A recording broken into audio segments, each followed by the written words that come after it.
Welcome back. Now, the child support grant has been increased to 720 Rand from 480. Let's get some reaction now from the UCT's Children's Institute, who have been calling for the increase for years now. Of course, Katharine Hall from the Institute joins us now to take this discussion further. Thank you so much for your time and good morning to you, Doc.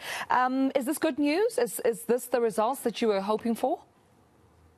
Yes, but it's not quite as good as your introduction suggested. It's not all child support grants. So let me clarify. The child support grant has not been increased.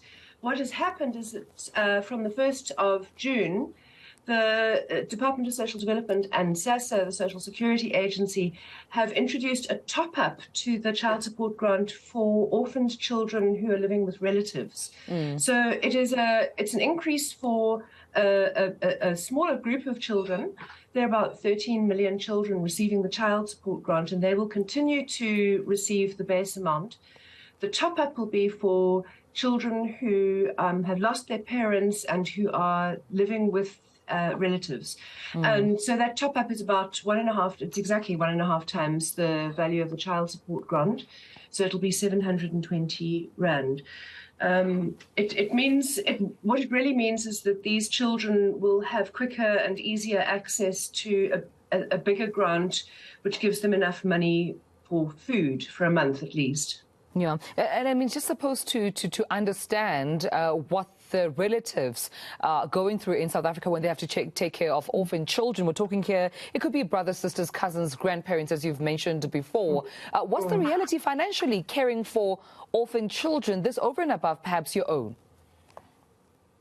Well, yes, I mean, relatives bear a huge burden of care for children, including orphans and also not orphan children, because we still have high rates of labour migration, parental absence. So it's not unusual in South Africa for children to be cared for by relatives. They're often grandparents or aunts, as you said.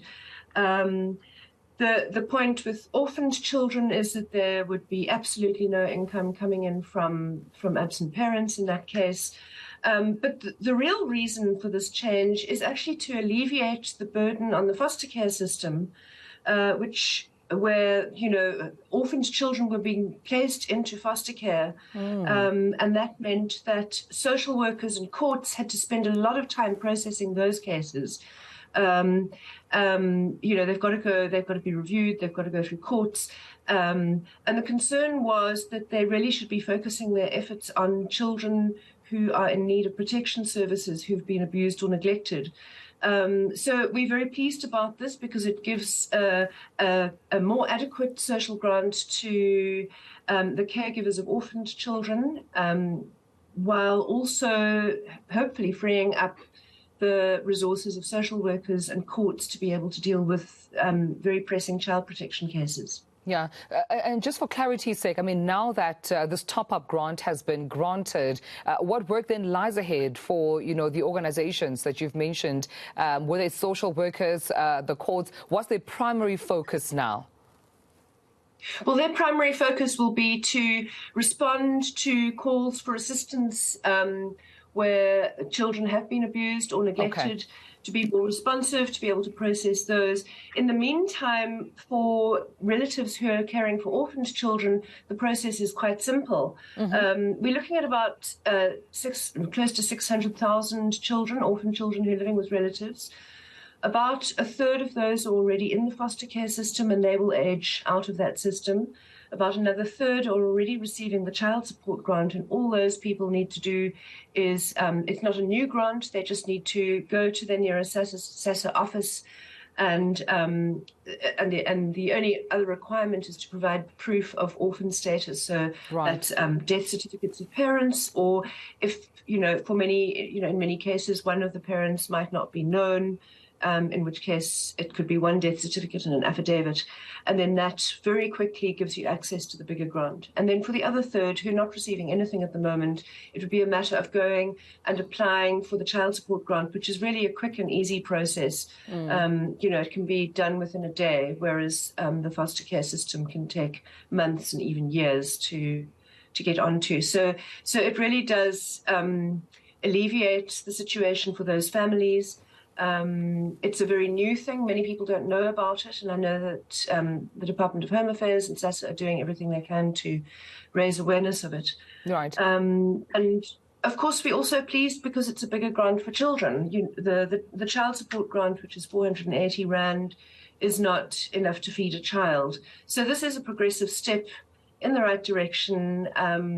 We are also concerned to see that for non-orphan children on the child support grant, there should be at least an inflation-linked increase in the medium-term budget that will be announced soon, because food inflation is now over 11%. Yeah. Yeah. And with that being said, I'm glad you mentioned the time frames. You've referenced that in your answer. Is the time frame satisfactory? I mean, from the point that the relative has to apply to provide that proof of documentation to when they can start getting that money? In theory, it should be very quick, and if the application is successful, then the money would be payable from that point of application. So the child support grant, we can see it's really been an incredibly successful poverty alleviation strategy. Some say the most successful, we believe so, partly because it is so simple and easy to apply for. It was introduced in 1998. It's rapidly been scaled up to reach 13 million children. So provided that the officials who implement it are well informed and don't create obstacles for people, it should be quite easy to get onto the child support grant and get that top up. All right. Well, I appreciate you speaking to me about this. Children's Institute Senior Researcher, Dr. Katharine Hall, thank you so much for joining me this morning.